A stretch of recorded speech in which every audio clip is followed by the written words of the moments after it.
I've been working to get the engine for the 62 GT Hawk ready to run on the test stand. So the engine's in.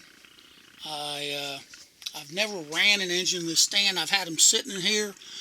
So now that it's positioned where I want it, I have to put some bolts in these supports here, and in the support, the rear cross member. You can see that's a rear cross member that came out of a car. Figured that was the easy way to do it. But I've been working on the wiring. Pretty much I got the battery of the solenoid in. The negative cable isn't hooked up right now, but it runs to the starter bolt. I'll show you that. I've got quite a mess down here, but you can see the cable running to the starter bolt. Been working on the wiring, and I still need to put the carb on and the coil.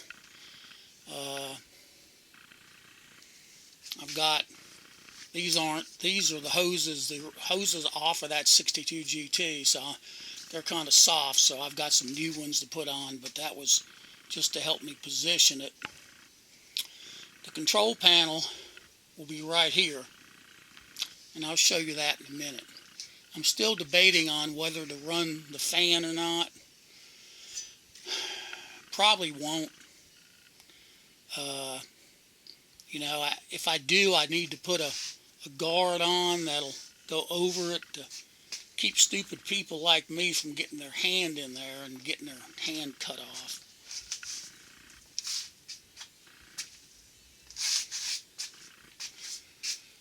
Other thing, I'm not positive if the rear input, the yoke for the drive shaft, if that'll stay in there. I may have to whip something up to hold it in there, although I'm not going to be running it high RPM in drive. I'll go through the gears, but I won't run high RPM. The exhaust system is mocked up. I had a new single set of pipes, so I've put those on. Got the heat riser valve on it. Probably what I'm going to do is right here I'll connect it to a piece of flex exhaust pipe and just run it out, connect that to a pipe on the ground and a muffler. So nothing real fancy, just enough to quiet it down. I won't hook the generator up.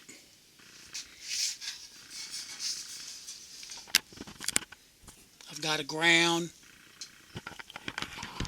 hooked up to the normal ground that goes from the engine mount to the chassis, and so it goes to here on this bar.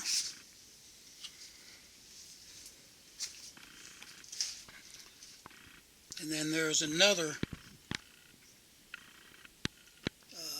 ground wire that connects that same bar that comes up, and it'll come up to the control panel. Not that much stuff needs to be grounded, but so let me go get the control panel and I'll show you that. Here's the control panel.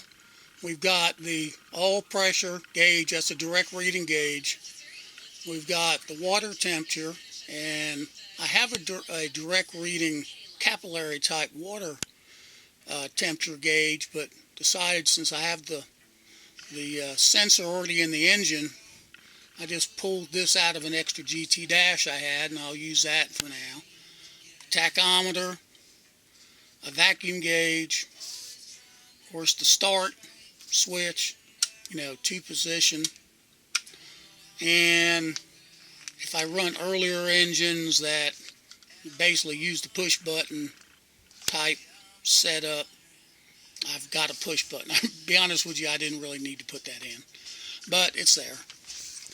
So here's the back.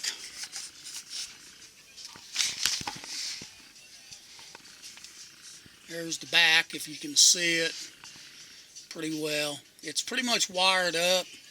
I just need to, once I get it on to stay, I need to wire up the, or not wire up, but connect up the hoses for the oil pressure and the vacuum. And then I've got a couple of wires coming off of here. The green one will go to the coil for the tack, and this one is for the temperature sensor. So let's go over here. I'll show you how it fits on. I know the place is a mess. It's like a disaster area.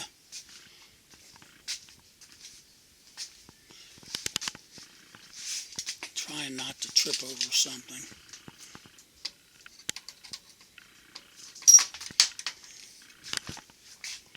Basically, the control panel will fit right there.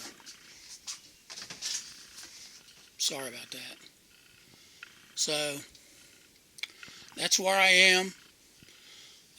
I'll post another video after I get everything finished up.